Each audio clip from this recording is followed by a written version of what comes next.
Hey people, today I'm going to be reading Chapter 10 of I Survived the Bombing of Pearl Harbor in 1941 by Lauren Tarshis. 8:45 a.m. Danny wasn't dead. His head felt like it had been split in two, his hands and knees throbbed, his mind swirled, his mouth was filled with sand and blood. He'd bitten his tongue, his ears were ringing, but he was all in one piece. He had no idea how much time had passed since the plane appeared. The plane was gone now. The attack seemed to be over. As his mind cleared, he managed to sit up over the harbor. One of the battleships was a ball of fire. There was a huge explosion. An entire battleship had blown apart.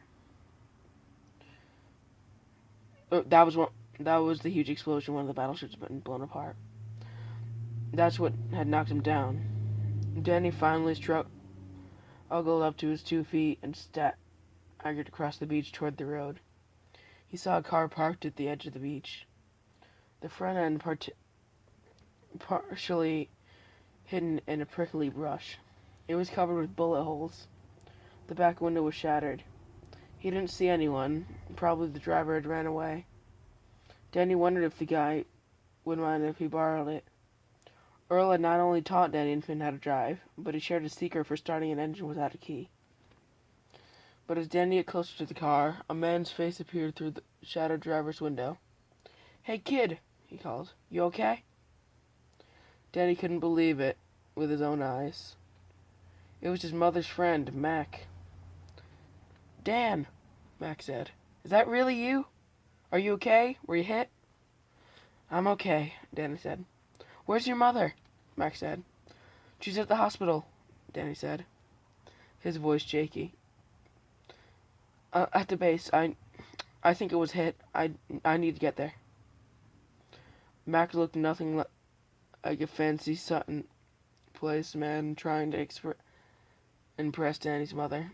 His expression was fierce and determined. "Let's go," he said.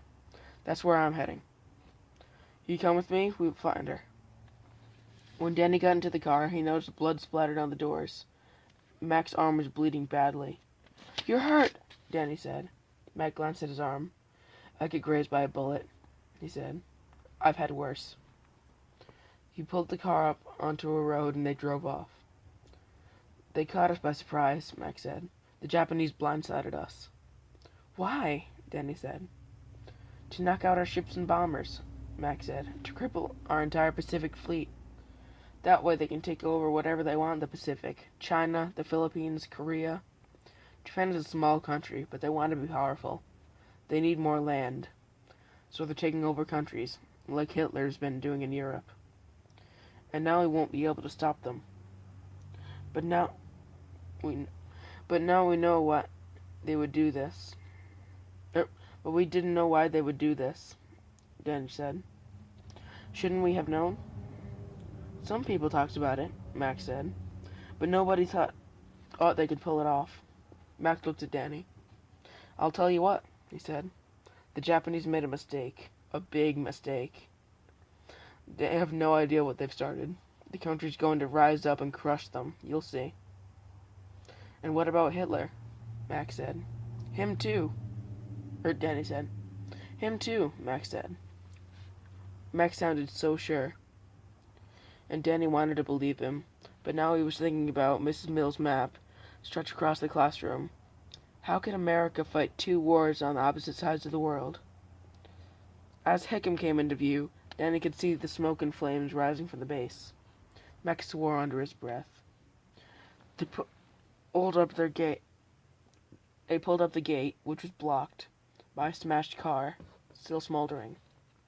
"Let's go," Mac said, opening the door. Danny followed. Danny followed Mac around the burning car towards the gates in the base. Ahead, the base reminded Danny of a photo he'd seen in a Life magazine of a town that had been hit by a tornado. There was wreckage everywhere, twisted metal all over the ground, shattered glass, pieces of burned wood.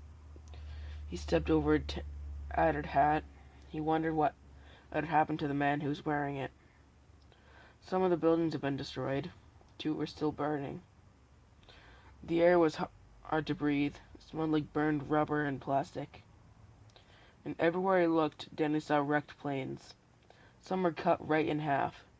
2 armed guards stood at the gate. They both saluted when they saw Mac, and then they started talking at once. "We were hit bad, sir. We lost about 12 men, sir. About 100 wounded. They destroyed the barracks and the mess hall. 2 hangars are gone. We lost a lot of planes, sir. They torched them right in the runways." Mac listened closely to the rush of information. Finally, he held up his hand to quiet the men. "Did we get any planes into the sky?" Mac asked. "No, sir." "Hospital okay?" Mac asked, reading Danny's mind. "Hospital's fine, sir. No hits. They're treating the wounded." Danny closed his eyes with relief. Then heard a ferocious roar. Another wave of Japanese bomber planes roared out of the sky, whistling through the smoke, tight right over their heads. Bombs started pouring down.